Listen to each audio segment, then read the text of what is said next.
حضرت ابو مسعود بدری رضی اللہ تعالی عنہ سے روایت ہے، کہتے ہیں کہ میں ایک غلام کو چھڑی کے ساتھ مار رہا تھا کہ اپنے پیچھے میں نے آواز سنی کہ اے ابو مسعود یاد رکھو. میں غصے کی وجہ سے آواز سمجھ نہ سکا کہ آواز دینے والا کون ہے. پھر جب آواز میرے قریب آ گئی تو میں نے دیکھا وہ تو رسول اللہ صلی اللہ علیہ وسلم ہے، اور ارشاد فرما رہے ہیں ابو مسعود جتنے تم اس غلام پر قدرت رکھتے ہو اللہ عز و جل اس سے زیادہ تم پر قدرت رکھتا ہے، اس بات کو یاد رکھو. تو میں نے عرض کی میں اس کے بعد کبھی کسی غلام کو نہیں ماروں گا. اور ایک روایت میں ہے کہ میں نے عرض کیا یا رسول اللہ صلی اللہ علیہ وسلم یہ غلام اللہ کے نام پر آزاد ہے. تو آپ صلی اللہ علیہ وسلم نے فرمایا اما لو لم تفعل فحتك النار او لمست النار. سن لو اگر تم ایسا نہیں کرتے تو تمہیں دوزخ کی آگ چھوتی. اسے امام مسلم نے روایت کیا اور ترمذی نے بھی روایت کیا ہے.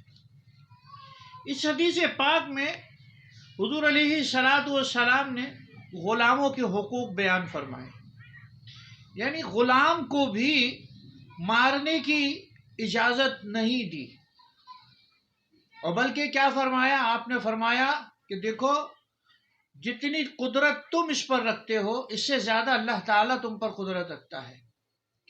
تو وہ لوگ جو انسانوں پر ظلم کرتے ہیں اور انسانوں کو مارتے ہیں، بہت سی ایسی ویڈیوز آتی ہے کہ بچوں کو بری طرح سے مار رہے ہیں، لوگ بوڑھے والدین کو مار رہے ہیں، اور پھر وہ لوگ جو ایسی ملازمت کرتے ہیں کہ لوگوں پر وہ ظلم و زیادتی کرتے ہیں اور اس کے وہ پیسے کماتے ہیں.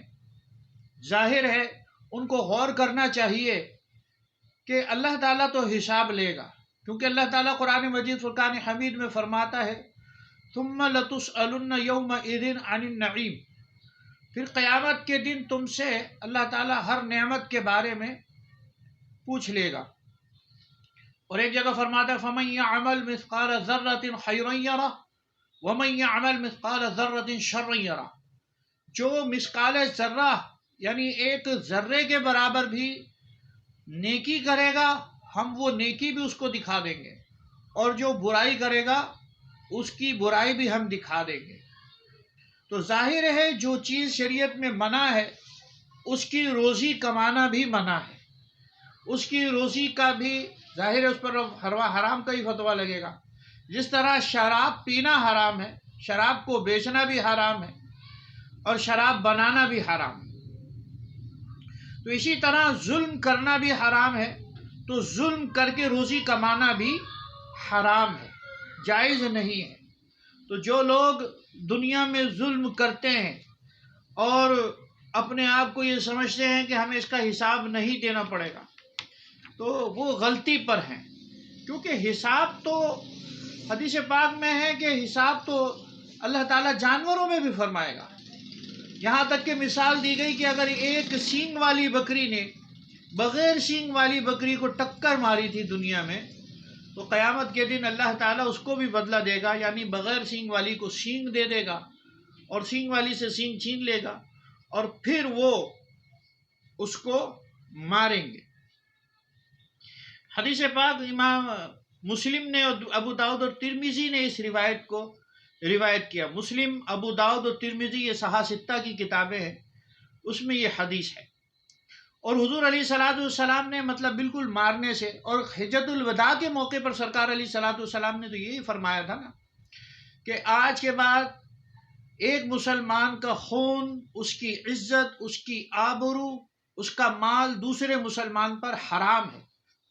تو جو لوگ اپنے آپ کو مسلمان سمجھتے ہیں اور پھر وہ دوسرے مسلمانوں پہ ظلم کرتے ہیں اور دوسرے مسلمانوں کے ساتھ زیادتی کرتے ہیں، ان کے مال میں زیادتی کرتے ہیں، ان کی عزت میں زیادتی کرتے ہیں، یا ان کے کسی بھی معاملے میں تصرف کرنے کی کوشش کرتے ہیں، تو وہ یاد رکھیں کہ قیامت کے دن اس کا ان کو حساب دینا مہنگا پڑ جائے گا. کہ جب رسول اللہ صلی اللہ علیہ وسلم نے غلام کو مارنے کی اجازت نہیں دی تو پھر یہ کیسے ہو سکتا ہے کہ ایک آزاد مسلمان کو مارا جائے؟ اس لیے کہ وہ تمہارے مطلب کی، تمہاری غلط بات کی تائید نہیں کرتا اور تم کو حق پر مجبور کرنے کی کوشش کرتا ہے، تو تم اسے کیوں ظلم کا نشانہ بناتے ہو؟ اور اسی طرح کی ایک روایت زازان، حضرت زازان کندی جن کی آواز آزاد کردہ کرنے والے کوفی ہیں، آزاد کرنے والے، یہ پہلے غلام تھے، ان کو آزاد کرنے والے کوفی ہیں، ان سے روایت کہتے ہیں کہ میں حضرت ابن عمر رضی اللہ تعالی عنہما کے پاس حاضر ہوا، اس وقت انہوں نے اپنے ایک غلام کو آزاد کیا تھا، میں نے زمین پر ایک تنکا یا کوئی اور چیز پکڑی اور وہ کہنے لگے مجھے یہ غلام آزاد کرنے میں اس کے برابر بھی ثواب نہیں ملا.